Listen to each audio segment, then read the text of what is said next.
Realmente, en esta imagen nosotros estamos viendo la región de la cara y la región del cuello. En este momento lo que nosotros vamos a estudiar es lo que corresponde a la región del cuello, lo que corresponde específicamente a la segunda clase de la primera unidad, y lo que corresponde dentro de la primera clase de la segunda unidad ya corresponde al sector de la cara. Entonces vamos a dar ciertas características clínicas a nivel de la zona del cuello. ¿Okay? Por ejemplo, aquí a nivel de la zona del cuello nosotros tenemos varios relieves anatómicos importantes a considerar. Por ejemplo, tenemos el borde inferior, lo que corresponde al borde inferior de la mandíbula. Es una referencia anatómica clínica que se puede determinar en este sector. En la zona anterior tenemos lo que corresponde a la línea media del cuello, específicamente. Y en la parte inferior lo que corresponde a la escotadura yugular. Y lo que corresponde a la zona de relieve clavicular, lo que corresponde a donde estamos mostrando aquí el cursor. Y en la parte externa, la parte más externa, lo que corresponde a la articulación acromioclavicular, y una línea imaginaria, lo que corresponde al borde anterior del músculo trapecio, ¿no? Entonces, todos esos detalles se debe considerar desde el punto de vista clínico para poder determinar las regiones anatómicas y clínicas del cuello, ¿ok? En esta imagen estamos viendo, por ejemplo, a lo que corresponde a la inervación sensitiva. Siempre cuando se habla sobre inervación sensitiva, a nivel de cara, siempre se hace una referencia al cuello. Y cuando se habla sobre inervación sensitiva sobre la zona del cuello, también se hace una referencia a la cara para poder distinguir y diferenciar los diferentes tipos de inervación cutánea. Cuando yo digo inervación cutánea o sensitiva del cuello, también suele denominarse otro nombre, como decir inervación aferente, ¿no? Entonces, todo lo que corresponde, por ejemplo, a nivel de la cara, todo lo que corresponde a piel, a la mucosa del labio, a la mucosa de la encía, a la piel de la nariz, a la mucosa de la nariz, a la piel de los párpados, a la mucosa del párpado, todo lo que corresponde a piel corresponde a una inervación netamente sensitiva o cutánea. Igualmente a nivel del cuello no tenemos mucosa evidente como la nariz, como la boca, como el ojo, sino tenemos toda la estructura de lo que corresponde a la zona piel o la zona cutánea. Pero toda la inervación, todos los números y las letras que están viendo aquí corresponde a la inervación netamente sensitiva, cutánea o aferente, ¿ok? No tiene que ver nada con inervación muscular. Los músculos de la cara, por ejemplo, la parte más interna, generalmente están siendo inervados los músculos de la cara por el nervio facial, pero aquí no lo vamos a mencionar más. ¿Por qué? Porque generalmente eso lo vamos a ver en la segunda unidad. Pero es una inervación que corresponde a los músculos. Y aquí lo que estamos viendo clínicamente no es músculo, lo que estamos viendo es específicamente el relieve de la piel, la zona de la mucosa de cada sector que corresponde a una inervación sensitiva o cutánea o aferente. Igualmente a nivel del cuello no tenemos zona mucosa, pero sí tenemos solo zona que corresponde específicamente a la zona cutánea o la zona piel, o es una inervación netamente sensitiva. Entonces, por ejemplo, y vamos a empezar de arriba hacia abajo. Por ejemplo, todo lo que corresponde al dorso de la nariz y a la piel de la frente, a la parte de la conjuntiva superior, no corresponde específicamente a ramas del nervio trigémino, ¿no? La parte sensitiva del nervio trigémino, el nervio oftálmico. Todo lo que corresponde al ala, nariz, piel del labio superior, parte de la mejilla anterior, corresponde, y a la parte del párpado inferior, así como la conjuntiva, pertenece a la inervación del quinto os o nervio mandibular. Y todo lo que corresponde específicamente a la piel del mentón y de la zona de la piel de la mandíbula, la mucosidad del labio, ¿no?, inferior y la encía inferior, y aún así los epicentarios también pertenece a una inervación netamente sensitiva del quinto 3. Pero hay que considerar que el quinto 3, como referencia, es una inervación mixta, sensitiva para piel mucosa y motora para los músculos masticadores, macetero, temporal, trabecio interno, trabecio externo.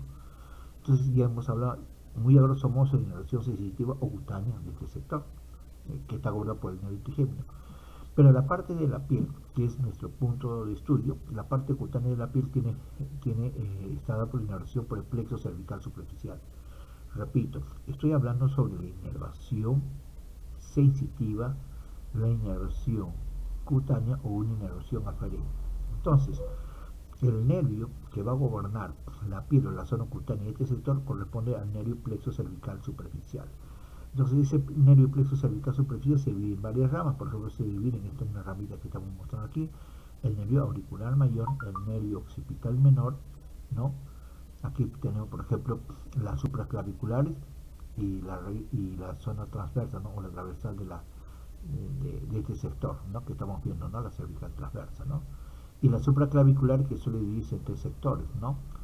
Una external, una acromial y otra, una clavicular y otra acromial. Todo eso corresponde generalmente al nervio supraacromial que estamos viendo acá, ¿no? Entonces el nervio supraacromial suele dividirse en esos tipos de inervación. Entonces, lo que hemos mencionado, el nervio auricular mayor, la occipital menor, la cervical transversa que está en la zona anterior y media del cuello, y la supracromial dividida en external, clavicular y acromial, me va a dar la inervación sensitiva a la piel de este sector, a la piel del cuello, ¿ok?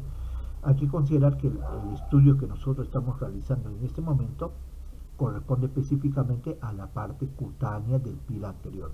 No estamos estudiando, en este capítulo no estamos estudiando lo que corresponde al sector de la nuca, ¿ok?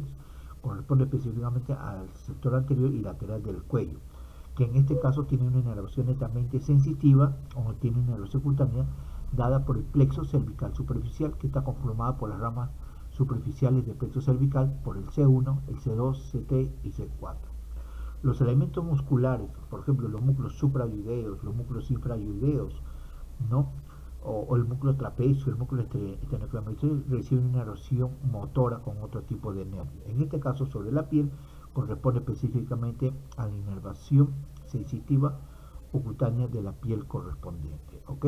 Entonces hay que considerar ese detalle. Entonces, clínicamente y anatómicamente estamos delimitando la extensión del cuello, ¿no?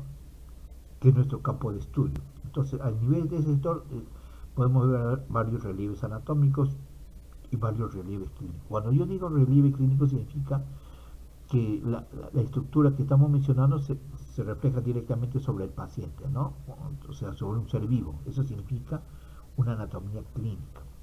Acá, por ejemplo, nosotros tenemos lo que corresponde al borde inferior de la mandíbula, como un elemento esencial principal de referencia anatómica importante, borde inferior que corresponde al borde inferior del cuerpo mandibular y parte de la rama ascendente de la mandíbula, y adelante corresponde a la línea media del cuello, ¿no? A la línea media del cuello, que está en relación generalmente con otras estructuras anatómicas, y abajo lo que corresponde específicamente a la zona de la escotadura yugular, en la parte superior del manubrio del esternón, y hacia el lado lateral, ¿no? Inferior, lo que corresponde al relieve de la clavícula, ¿no?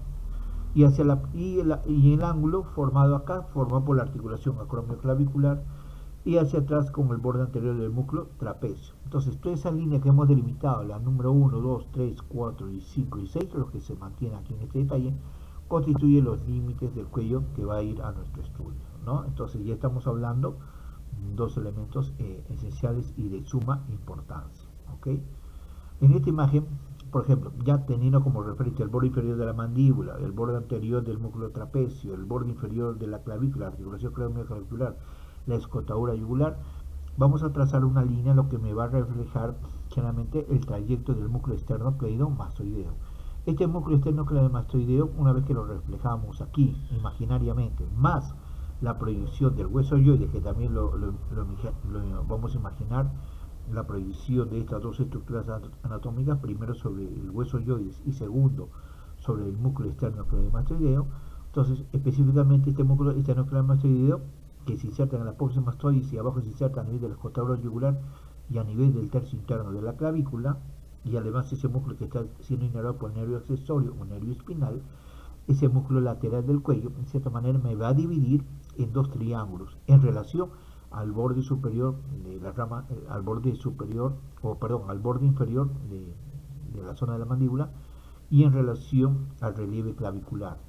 Entonces, si nosotros interponemos el músculo esternocleidomastoideo, vamos a dividir el sector del cuello anterior y lateral en dos triángulos, en un triángulo cervical anterior y un triángulo cervical posterior. Entonces, teniendo como referencia anatómica, repito nuevamente, el borde inferior de la mandíbula, teniendo como referencia anatómica el relieve de la clavícula, teniendo como referencia anatómica la zona de la escotadura yugular y atrás el borde anterior del músculo trapecio, la interposición del músculo esternocleidomastoideo me va a dividir la zona del cuello anterior y lateral en dos triángulos, ¿no? El triángulo cervical anterior y el triángulo cervical posterior, ¿ok? Entonces, ya estamos avanzando, considerando y haciendo la división de los planos anatómicos de ese sector. Pero también, una vez que hemos establecido todos los planos que hemos mencionado, el borde inferior de la mandíbula, el relieve de la clavícula, la línea media del cuello y el borde anterior del músculo trapecio, más la interposición del músculo esternocleidomastoideo, también vamos a imaginarnos la proyección de ciertas líneas que corresponden a la proyección de ciertos músculos importantes del sector. Por ejemplo, acá tenemos el número 1, tenemos lo que corresponde al vientre anterior del digástrico, que se inserta en la parte lateral del hueso yoides, y ahí viene el vientre posterior del digástrico. Considerando el músculo del vientre anterior del digástrico, se inserta en la fosita digástrica del cuerpo anterior de la mandíbula, considerando que el músculo digástrico del vientre posterior se inserta en la ranura digástrica lateral a la apófisis mastoides, ¿no? Entonces ahí tenemos los dos músculos, el músculo digástrico del vientre anterior y el músculo digástrico del vientre posterior. Asimismo, nosotros tenemos la proyección del músculo moyoideo, que se inserta arriba en la parte lateral del cuerpo yoides y hacia abajo se inserta a lo que corresponde a la altura del borde superior del omóplato, ¿no? Entonces, una vez que hemos tenido esos elementos, la parte del digástrico, la parte del homoyoideo, más la disposición del esternocleidomastoideo, entonces ya podemos dividir en varios triángulos, en los nombres específicamente. Por ejemplo, acá vamos a tener el triángulo submentoniano, aquí vamos a tener el triángulo submandibular o digástrico, ¿no? Submandibular o digástrico, esto también tiene otro nombre, ¿no? El triángulo submentoniano o triángulo suprayoideo también suele indicarse, ¿no? Y aquí tenemos el triángulo submandibular o triángulo digástrico, ¿no? Y así mismo, mire, la línea media del cuello más el esternocleidomastoideo más el homoyoideo, que está aquí, me va a conformar el triángulo muscular. Asimismo, del músculo esternocleidomastoideo en relación con el borde anterior del trapecio más el músculo homoyoideo me va a dividir este sector en la parte posterior, lo que corresponde al triángulo cervical posterior, como el triángulo occipital u homotrapecial. ¿Por qué digo triángulo occipital u homotrapecial? Porque está directamente relacionado con el trapecio y el músculo homoyoideo, ¿no? Asimismo, el relieve de la clavícula más el borde posterior del esternocleidomastoideo más el relieve del músculo homoyoideo me va a formar el triángulo subclavio, ¿no? Importante considerar este triángulo subclavio, ¿no? Importante, triángulo subclavio u homoclavicular, ¿no? Triángulo subclavio u homoclavicular. Entonces aquí ya tenemos, por la disposición de estos músculos, del digástrico del vientre anterior, del digástrico del vientre posterior, la disposición del músculo homoyoideo más la disposición del músculo esternocleidomastoideo, sumado a los límites externos del cuello, me va a dar el nombre de ciertos triángulos que es de suma importancia, ¿no? Como aquí estamos viendo, ¿no? Los límites, ¿no? La línea media del cuello, el borde inferior del cuerpo mandibular, el borde anterior del músculo trapecio, el borde del relieve clavicular, más la disposición oblicua del músculo de la proyección del músculo esternocleidomastoideo, me va a dividir en dos sectores, ¿no? En un triángulo cervical anterior y un triángulo cervical posterior, ¿no? Lo que estamos viendo aquí. Y aquí tenemos los nombres, ¿no?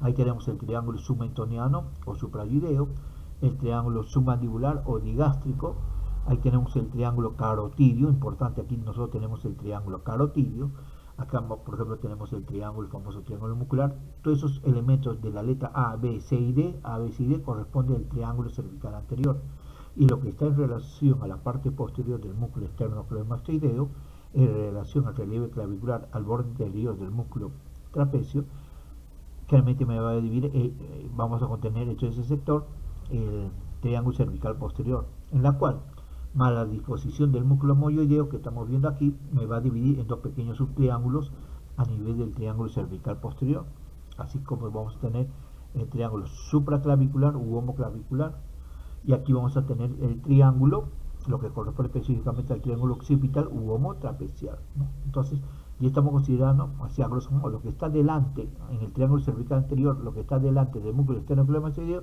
Tenemos aquí entonces el triángulo submentoniano o suprayoideo, el triángulo submandibular o digástrico, el triángulo muscular y el triángulo carotidio. Y lo que está detrás ya vamos a tener en relación al relieve clavicular y lo que está detrás en el borde posterior del músculo esternocleidomastoideo, tenemos lo que corresponde al triángulo supraclavicular u homoclavicular, y hacia abajo, no, o perdón, hacia atrás, limitado entre el borde del esternocleidomastoideo y el borde posterior más el homoioideo y el borde anterior del trapecio, la forma específicamente del triángulo occipital u homotrapecial. Triángulo occipital u homotrapecial, ¿ok? Entonces, ya teniendo como referencia, generalmente vamos a tener como planos constitutivos varios elementos anatómicos. Por ejemplo, acá tenemos un plano anatómico importante, es el músculo cutáneo del cuello. Claro, el primer plano que hemos visto acá está la piel, ¿no? Ahí tenemos entonces la piel, y lo que está inmediatamente en la piel es lo que corresponde al tejido celular subcutáneo. Inmediatamente lo que está en relación con el tejido celular subcutáneo está lo que corresponde al músculo platysma del cuello. Pero fíjense que este músculo platysma del cuello tiene una alfombra ligeramente blanca, ¿no? Ligeramente transparente, porque se puede reflejar el músculo. Entonces, esa pequeña capa blanca corresponde específicamente a la aponeurosis cervical superficial. Y inmediatamente adherida a esa aponeurosis cervical superficial, tenemos el músculo platysma del cuello, ¿no? Entonces, si ustedes se dan cuenta, el músculo platysma del cuello es como una pequeña cortina que me está cubriendo los músculos supravideos y parte de los músculos infravideos en la parte anterior y lateral, ¿no? Entonces, este músculo cutáneo del cuello se inserta generalmente en el borde inferior del arco mandibular, y abajo se confunde con el tejido celular subcutáneo de la región pectoral, ¿no? Y hacia el costado de este músculo platysma o cutáneo del cuello vamos a tener aquí en este sector a la vena yugular externa, ¿no? Entonces, esta vena yugular externa es importante porque me van a conformar una de las tres venas yugulares que vamos a encontrar en el cuello. En este caso tenemos solamente una en esta posición, porque es una vena superficial y netamente evidente clínicamente en el paciente en la parte lateral, tanto derecho e izquierdo del cuello. Entonces, esta vena yugular externa generalmente proviene de dos ramas, ¿no? De la vena retromandibular y de la vena auricular posterior. Entonces, la vena retromandibular y la vena auricular posterior me va a dar la vena yugular externa. Y esta vena yugular externa generalmente me va a desembocar en la vena subclavia. Es una vena superficial evidente clínicamente sobre la piel del paciente, sobre todo aquellos pacientes que tienen una superficie cutánea clara, blanca, no blanco, pero es una piel cutánea evidentemente visible y clara. Se puede ver, se puede notar el relieve de esta vena yugular externa, ¿no? Entonces, ya hemos explicado dos elementos de suma importancia, que es el músculo cutáneo platysma del cuello, que está siendo inervado por el nervio una ramita del nervio facial. Generalmente el nervio cérvico facial es el que me va a inervar este músculo, ¿no? ¿Y cuál es la principal función de este músculo? Generalmente deprimir los músculos generalmente del mentón, de la zona de la boca, específicamente del ángulo de la boca, ¿no?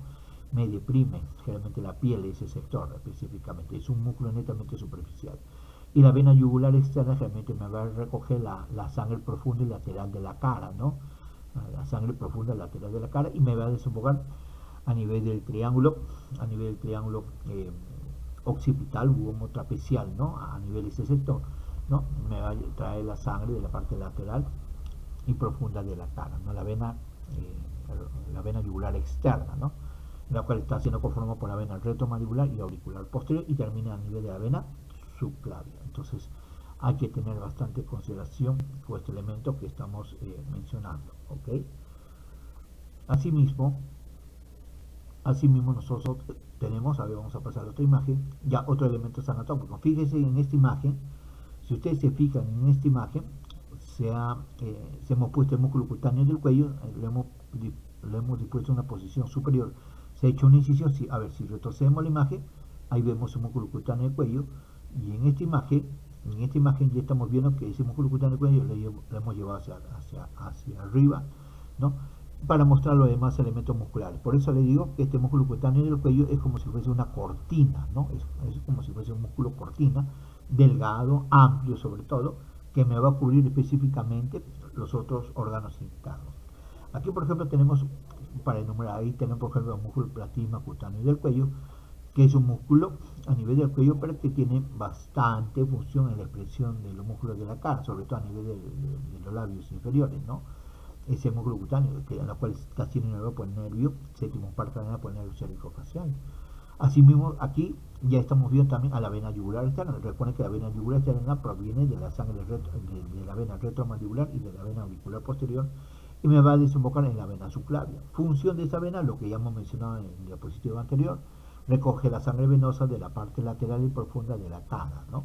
Pero una característica esencial es que está pasando por encima del músculo externo cleidomastoideo. Si ustedes se dan cuenta, esta vena yugular externa pasa por encima del músculo externo cleidomastoidea. Y no solamente pasa por ese sector, sino que si ustedes se dan cuenta, cuando el músculo cutáneo cuello está en una disposición ya normal, se encuentra en la parte lateral. Pero una vez que disponemos que esta vena yugular, que este músculo cutáneo cuello se dispone una situación más superior, me va a dejar evidente la disposición de la vena yugular externa. Característica de la principal vena yugular externa es que está por encima del músculo externo cleidomastoideo, ¿no? Importante, por encima del músculo externo cleidomastoideo. Otro detalle anatómicamente importante que hay que ver, que se debe de ver, no solamente la disposición del músculo externo cleidomastoideo que está siendo inervado por el nervio espinal o el nervio accesorio. Es un músculo lateral que permite el movimiento lateral, movimiento de flexión y movimiento de flexión lateral de la cabeza. Tiene dos funciones, movimiento de flexión de la cabeza y movimiento de flexión lateral de la cabeza. Me va a producir este músculo externo cleidomastoideo. Si usted da cuenta, este músculo externo cleidomastoideo proviene específicamente de la apófisis mastoides y se va a insertar en la porción externa y la porción clavicular, ¿no? El músculo externo cleidomastoideo. Un detalle entonces anatómicamente importante a considerar es la disposición y cómo se ubica la vena yugular externa. Pero también hay que considerar que debajo de este músculo vamos a encontrar la disposición, da la impresión como si fuese formando una cruz, ¿no? Entre el externo cleidomastoideo y el homoyoideo, ¿no? El homoyoideo es un músculo infrayoideo que se encuentra en una disposición oblicua, ¿no? Que se inserta a nivel del cuerpo del hueso yoides y se inserta en la parte superior de la escápula, ¿no? En el borde superior de la escápula. Si nosotros comparamos la disposición del músculo externo cleidomastoideo en relación a la disposición del músculo homoyoideo, fíjense que la disposición del músculo homoyoideo, que generalmente tiene dos vientres, ¿no? Tiene un vientre superior y tiene un vientre inferior, ¿ve? Es un solo músculo, pero que está cruzado y externamente lo cruza el músculo externo cleidomastoideo. Entonces recuerden que este músculo externo cleidomastoideo se encuentra inervado por el nervio accesorio, nervio espinal. Recuerden que este músculo homoyoideo está inervado por las ramas profundas del plexo cervical, específicamente por el asa cervical. Entonces las ramas del asa cervical que vienen a ser de las ramas profundas del plexo cervical me va a dar una inervación motora generalmente a todos los músculos infrayoideos, específicamente a este músculo miloyoideo. Entonces este músculo miloyoideo arriba se inserta en la parte lateral del cuerpo hueso yoides y abajo se inserta en la parte de la escápula, en el borde superior de la escápula, ¿no? Entonces ya tenemos que el externo cleidomastoideo me está conformando esa disposición, ¿no? Que por encima se encuentra la vena yugular externa y por debajo se encuentra el músculo homoyoideo, ¿no? Entonces ese es el detalle. Y la número 5 es lo que corresponde a la disposición del músculo trapecio, ¿ok? A ver, seguimos. En esta imagen entonces ya estamos notando los posibles triángulos que estamos viendo, ¿no? A nivel de la zona del cuello. Recuerden que el músculo palatino cuello se ha elevado y ya tenemos la disposición. Acá por ejemplo tenemos la disposición de la línea imaginaria, lo que corresponde a la línea media del cuello. Tenemos la disposición de la línea imaginaria que corresponde al borde inferior de la mandíbula. Tenemos la disposición imaginaria de dónde se encuentran los músculos digástricos, ¿no? Específicamente el músculo digástrico anterior y el músculo digástrico posterior, ¿sí? Por eso se llama submandibular o digástrico, porque también me contiene la glándula submandibular. Asimismo vemos la otra disposición, ¿no? Aquí, por ejemplo, estamos viendo el triángulo carotidio. ¿Quién me está conformando específicamente el triángulo carotidio? Me está conformando el borde posterior del músculo digástrico, del vientre posterior, ¿ok? El homoyoideo y el borde anterior del músculo externo cleidomastoideo. Entonces me está conformando esa disposición, el triángulo carotidio, donde se va a encontrar el van del cuello, ¿no? La vena arterio principal del cuello. Repito, la línea imaginaria que estamos viendo aquí corresponde al borde inferior de la mandíbula. Y estas dos líneas imaginarias que estamos viendo por el cursor corresponden al músculo digástrico del vientre anterior y al músculo digástrico del vientre posterior, son líneas imaginarias. Se supone que el músculo digástrico del vientre anterior se inserta en la fosita digástrica, se une a nivel del hueso yoides que está en la parte profunda, y aquí tenemos una línea imaginaria que corresponde al músculo digástrico del vientre posterior, ¿ok? Y aquí nosotros tenemos el músculo externo cleidomastoideo y el músculo homoyoideo que se encuentra por debajo de ello. Si nosotros nos damos cuenta, el triángulo carotídeo entonces está siendo conformado por el borde anterior del músculo esternocleidomastoideo, por el borde posterior del músculo omoioideo y arriba por el músculo digástrico del vientre posterior. Entonces en ese sector nosotros vamos a tener al triángulo carotídeo, ¿no? Importante porque vamos a tener aquí a la arteria carótida primitiva, en la cual se va a dividir en arteria carótida interna, carótida externa. Vamos a encontrar también el seno carotídeo, ¿no? Vamos a encontrar varios de esos elementos anatómicos importantes a nivel de ese triángulo. Y el paquete vasculonervioso del cuello, ¿no? La vena yugular interna también vamos a encontrar en este sector, y el nervio neumogástrico vago. Aunque aquí por práctica clínica solamente estamos viendo en este caso la división de la arteria carótida externa. Entonces ahí tenemos la disposición del triángulo carotídeo, y aquí en este sector tenemos el triángulo muscular conformado, ahí está el músculo por el omoioideo, conformado por el borde anterior del músculo esternocleidomastoideo, y arriba conformado por una línea anatómica, ¿no? Entonces por aquí en este sector se supone que vamos a encontrar a la glándula submandibular, el cartílago tiroides, el cartílago cricoides, parte de la tráquea, ¿no? Parte de los músculos infrayoideos, son esos elementos que vamos a encontrar en ese sector, ¿no? Y hacia atrás, si ustedes se dan cuenta, acá vemos el esternocleidomastoideo, ahí vemos el esternocleidomastoideo, y mira, ahí tenemos el omoioideo, ¿sí? Ahí tenemos el omoioideo, y en relación con la clavícula me va a formar el triángulo subclavio u homoclavicular. Es aquí en este triángulo subclavio u homoclavicular donde vamos a encontrar a la arteria subclavia. Ahí vemos el rojito que corresponde a la arteria subclavia. Vamos a encontrar a la vena subclavia. Vamos a encontrar que desemboca la vena yugular externa en ese triángulo, a nivel específicamente con a la vena subclavia, ¿no? Entonces este triángulo pequeño, que es de suma importancia, también suele denominarse triángulo subclavio, porque ahí tenemos la arteria subclavia, la vena subclavia, me está desembocando específicamente la parte inferior de la vena yugular externa, ¿ve? Entonces, y hacia atrás, fíjese, aquí tenemos el triángulo muscular. ¿Quiénes me conforman el triángulo muscular? El omoioideo, ya ahí vemos el omoioideo, vemos lo que corresponde al borde posterior del esternocleidomastoideo y al borde anterior del músculo trapecio y parte de la clavícula. Entonces, todo ese pequeño triángulo se va a denominar triángulo occipital u homotrapecial. ¿Por qué digo homotrapecial? Porque está en relación con el músculo omoioideo y el trapecio, ¿no? Por eso se dice triángulo occipital u homotrapecial, ¿ok? Entonces, la letra A es el triángulo submandibular, lo que estamos viendo aquí, ¿no?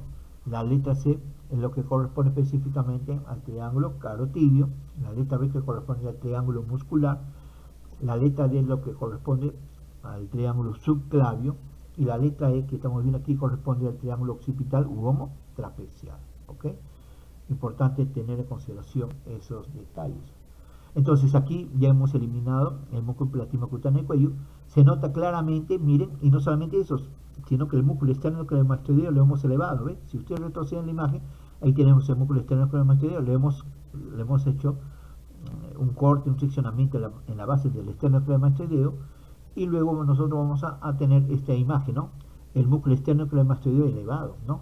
Recuerden el músculo esternocleidomastoideo, ahí está la letra E, está siendo inervado por el nervio accesorio o el nervio espinal. Es un nervio netamente motor para este músculo esternocleidomastoideo, ¿no? El que produce movimiento de lateralidad, ¿no? de la cabeza y movimiento de flexión del cuello, ¿ok? Ese es el músculo esternocleidomastoideo. Y aquí estamos viendo ya toda la proyección del músculo omoioideo, ¿ves? Si ustedes se dan cuenta, el músculo omoioideo, el esternocleidomastoideo, si estaría en su posición normal, lo va a cruzar y me va a formar como si fuese una letra X, ¿no? Ahí estamos, ¿no? Como una letra X. Pero una vez que hemos hecho la disección del músculo esternocleidomastoideo, nosotros vamos a tener toda la proyección de este músculo omoioideo, ¿no? Ahí vemos toda la proyección de este músculo omoioideo. Y aquí tenemos lo que corresponde al paquete vasculonervioso del cuello, importante el paquete vasculonervioso del cuello. Ahí tenemos nosotros la arteria carótida primitiva, la que me va a irrigar específicamente parte del cuello, prácticamente de la zona del cuello anterior, y de esta arteria me va a dar la arteria carótida externa y la arteria carótida interna. Vamos a tener el nervio neumogástrico vago, el décimo par craneal y la vena yugular interna. Y esta vena yugular interna, que se va a unir inferiormente con la con la vena subclavia forma el tronco venoso brachiocefálico de ese lado, ¿no? Y esta vena yugular interna es la que está por debajo del músculo esternocleidomastoideo. Ahí está el músculo esternocleidomastoideo con su nervio accesorio. Entonces, esta vena que estamos viendo aquí, esta vena es lo que corresponde a la vena yugular interna, me va a recoger toda la sangre de la masa encefálica, ¿ok? Me va a recoger toda la sangre de la masa encefálica. Importante considerar ese detalle, la sangre de la masa encefálica. Me va a desembocar junto con el tronco venoso brachiocefálico, ¿no? Ahí tenemos entonces ese paquete báculo nervioso del cuello importante, ¿no? Importante considerar ese detalle anatómico, ¿sí? Acá, por ejemplo, tenemos a la glándula submandibular, o la glándula submandibular es una glándula celular mayor que está siendo gobernada parasimpáticamente por el séptimo par craneal. En la parte anterior del cuello tenemos el lóbulo, lo que corresponde específicamente a los músculos infrayúdeos, y también vamos a tener lo que corresponde específicamente a la glándula submandibular, ¿no? Entonces, este es lo que corresponde a ver aquí, esto es lo que corresponde específicamente, perdón, a la glándula tiroides, ¿sí? Eso es lo que corresponde específicamente a la glándula tiroides. Ahora vamos a cambiar de letra, porque esta es la glándula tiroides, que vendría a ser la letra G, ¿ok? G mayúscula, vendría a ser la letra G mayúscula, ahí está, a la glándula tiroides, ¿sí? La letra G, entonces corresponde específicamente a la glándula tiroides. La letra B, lo que corresponde al músculo esternocleidomastoideo, acá esto está mal, ¿sí? Al músculo esternocleidomastoideo, ¿sí? La letra K, lo que corresponde específicamente a la vena subclavia.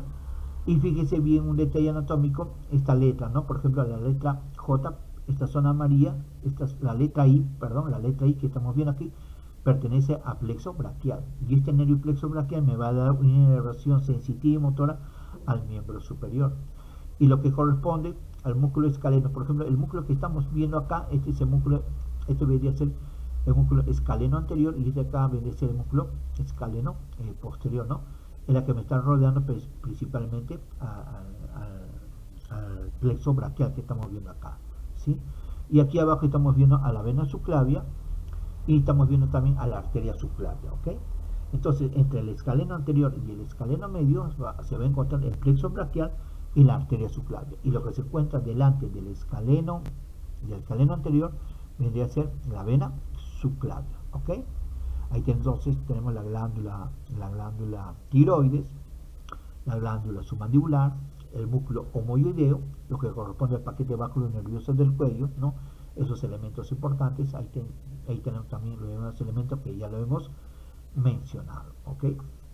Asimismo, en esta imagen, entonces estamos viendo también varias estructuras. Tenemos, por ejemplo, el paquete báculo nervioso del cuello, la arteria carótida primitiva, que se va a dividir en arteria carótida interna y carótida externa, ligeramente más arriba, la vena yugular interna, que me trae la sangre de la masa encefálica hacia el tronco venoso brachiocefálico del sector indicado, el nervio neumogástrico vago, que tiene una inervación a nivel del cuello, específicamente a nivel de los músculos y la mucosa de la laringe, específicamente lo que corresponde a las cuerdas vocales, ¿ok?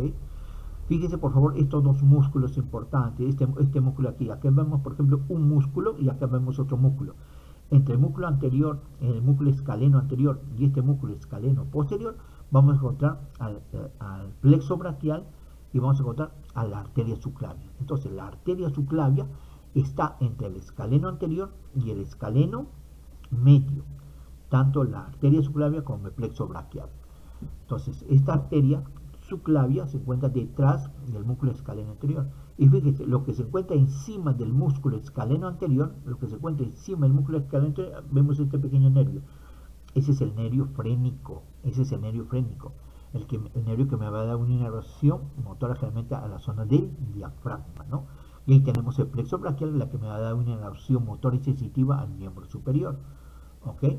Y ahí vemos el músculo esternocleidomastoideo, que es un músculo importante para la parte lateral, y está siendo inervada por el nervio accesorio o nervio espinal, ¿ok?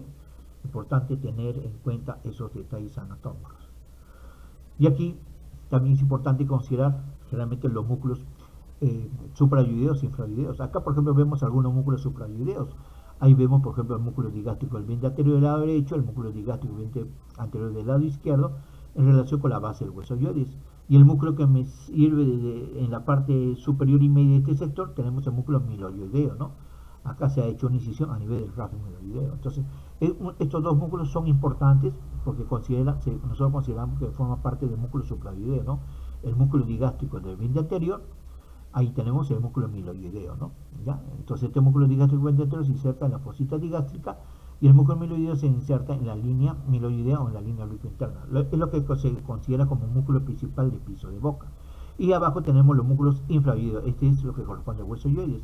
Acá, por ejemplo, tenemos estos dos músculos. Este músculo largo que vendría a ser el músculo esternocleidoyoideo. Y esto es lo que representa específicamente el músculo homoyoideo. Son dos músculos asentados y sobre todo superficiales. Y aquí, por ejemplo, tenemos un pequeño músculo, porque este músculo esternocleidoyoideo del otro lado está cortado, pero se puede ver la base del músculo tiroyoideo. Y aquí tenemos la otra músculo que se encuentra debajo de este músculo asentado, que vendría a ser el músculo externo tiroideo. Entonces, dentro del músculo infraoideo tenemos dos superficiales, que vendría a ser el esternocleidoyoideo, porque se va hasta el yoides, y el homoyoideo, que va del borde superior del omóplato hacia el cuerpo lateral del hueso yoides. Y en la parte profunda, una vez eliminado esto, vamos a tener este pequeño músculo de aquí, el músculo tiroyoideo, que va de la línea obliqua del cartílago tiroides hacia el yoides.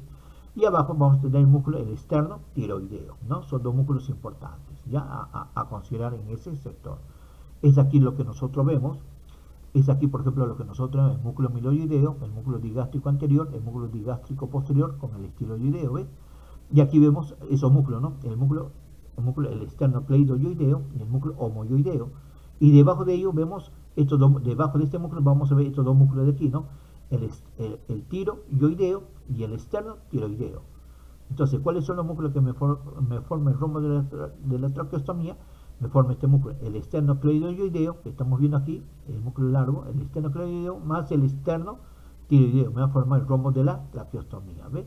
Aquí veo el músculo digástrico del vientre anterior, el músculo miloioideo, lo que hemos indicado, ahí está el rafe miloideo, ahí está el cuerpo del hueso yoides, ¿no? Entonces, eso es lo que corresponde a esos músculos infra y suprayoideos, ¿no? Ahí tenemos, por ejemplo, el músculo digástrico del vientre anterior, y acá abajo tenemos el músculo miloioideo, ¿no? Y aquí tenemos los músculos que hemos mencionado, lo que se encuentra debajo del hueso yoides son los músculos infrayoideos. La más larga y superficial es el esternocleidoyoideo, y la que está tirada ligeramente hacia un costadito, hacia un lado lateral, es el homoyoideo. Y ahí tenemos los dos músculos ligeramente profundos, ¿no? El tiroyoideo y el esternotiroideo, ¿no? Entonces, lo más superficial vendría a ser el esternocleidoyoideo y el homoyoideo, y debajo de ello vamos a encontrar el tiroyoideo y el esternotiroideo, ¿no? Todos los músculos generalmente infrayoideos son siendo inervados por el nervio el asa cervical, menos el tiroyoideo, ¿ok? Entonces, esas son las principales características a considerar. Otro detalle anatómico importante a considerar es la distribución arterial. Por ejemplo, acá tenemos el tronco arterial brachiocefálico, que se encuentra en el lado derecho, en la cual suele dividirse en arteria carótida primitiva de ese lado y arteria subclavia de ese lado. Y esta arteria carótida primitiva se va a dividir generalmente en dos ramas, ¿no? La arteria carótida interna, lo que no me da ninguna rama, que se va a introducir por el conducto carotidio, para lo cual me va a dar irrigación dentro de la masa encefálica. Mientras que la arteria carótida externa, que estamos viendo aquí, sí me va a dar varias ramas. Ahí tenemos la arteria tiroidea superior, la arteria lingual, la arteria facial, y hacia atrás tenemos la arteria occipital y la arteria auricular posterior. Y más profunda, la arteria faríngea ascendente. Y esta arteria carótida externa, la que me va a dar las ramas, se va a dividir en dos ramas en la parte terminal, en la arteria maxilar interna y la arteria temporal superficial. Esta arteria maxilar interna es la que me va a dar irrigación a los maxilares, tanto superiores y a la mandíbula, y la arteria temporal superficial, ¿ok? Esa es una de las principales ramas. Y a nivel de la arteria subclavia, una de las primeras ramas que me da la arteria subclavia, y la más importante, es la arteria vertebral, que ustedes ya saben el trayecto, ¿no? La que hemos indicado en la clase anterior, que pasa por todos los agujeros traversos desde la sexta vértebra cervical hasta la primera, y se introduce por el agujero magno para formar el tronco basilar. De ahí viene la arteria torácica interna o mamaria interna, que se va hacia la parte inferior. De ahí viene la arteria tirocervical y la arteria costocervical, ¿no? Son ramitas de la arteria subclavia considerar, ¿ok? Es lo que notamos aquí en esta imagen. Ahí tenemos la arteria tronco arterial brachiocefálica, en la cual en la parte de aquí vamos a tener específicamente, vamos a tener aquí a la arteria carótida primitiva, en la cual se va a dividir en arteria carótida externa y arteria carótida interna. Ahora, a nivel de la base de la arteria carótida interna vamos a tener el seno carotidio. El seno carotidio es importante porque se encarga de regular la presión arterial o la presión de la sangre que va a ir dentro hacia la masa encefálica, como un regulador de la sangre, por decirlo así. Y el plexo carotidio, conformado por las ramas del noveno par craneal y del décimo par craneal, plexo nervioso del noveno y décimo par craneal, que tiene una función netamente quimioreceptor. En cierta manera me determina el tipo de oxígeno, ¿no? Me determina en cierta manera la bioquímica de la sangre, ¿no? que va a pasar dentro de la masa encefálica. Y el seno carotidio es una dilatación de la base de la arteria carótida interna que me regula la presión sanguínea en ese sector. Y ahí tenemos el 1, 2 y 3, lo que corresponde al paquete báculo nervioso del cuello, la arteria carótida primitiva, el nervio neumogástrico vago y la vena yugular interna. Ya hemos indicado la importancia de cada una de ellas, ¿no? La importancia. Esto me lleva a la irrigación de la zona de la cabeza, la parte lateral, la parte de la cara y de la masa encefálica a través de la arteria carótida interna. Y si la sangre sube, la sangre debe bajar generalmente por la vena yugular interna y se va a unir con la vena subclavia, ¿no? Entonces, importante esa característica considerable. Y aquí también ya tenemos lo que hemos mencionado, ¿no? La arteria carótida, la arteria troncoarterial brachiocefálica, que se divide en arteria carótida primitiva, y esta arteria carótida primitiva se divide en arteria carótida externa y arteria carótida interna. Y aquí tenemos, por ejemplo, la arteria subclavia, y una de las primeras ramas de la arteria subclavia, y tenemos parte de la arteria vértebra que está subiendo aquí, se ve un mínimo, sigue la arteria isquial, y cuando la arteria isquial atraviesa parte de la clavícula en este sector, ¿no? De la clavícula en este sector, cambia el nombre, que vendría a ser, ya no sería arteria subclavia, sería arteria axilar, ¿no? Y ahí tenemos la arteria dorsal de la escápula, que también es una de las ramas de la arteria subclavia. Asimismo, en este sector nosotros tenemos también lo que corresponde al plexo braquial, que me va a dar inervación motora y sensitiva al miembro superior, formado por el tronco primario superior, el tronco primario medio y el tronco primario inferior. Me va a dar una inervación netamente sensitiva motora para el miembro superior, ¿sí? Entonces aquí, por ejemplo, estamos viendo que el músculo escaleno anterior y el escaleno medio, entre el músculo escaleno anterior y el escaleno medio se encuentra atrapado la arteria subclavia y el plexo braquial. Y lo que se encuentra delante del escaleno anterior vendría a ser la vena subclavia. O sea, primero vendría a ser la vena subclavia, después el músculo escaleno anterior, detrás del escaleno anterior tenemos la arteria subclavia y arriba el plexo braquial. Y lo que se encuentra detrás del plexo braquial tenemos el músculo del escaleno medio, ¿no? El músculo escaleno medio.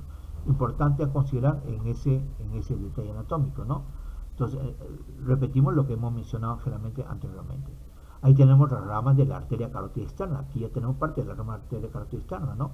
La arteria tiroidea superior, la arteria lingual, la arteria facial, la arteria occipital, no tenemos las otras arterias, y tenemos sus terminales de la arteria carótida externa, ¿no? La arteria maxilar interna y la arteria temporal superficial, ¿ve? Y aquí la letra C es lo que corresponde a la arteria carótida interna. Recuerden que la arteria carótida interna a nivel del cuello no me da ninguna rama.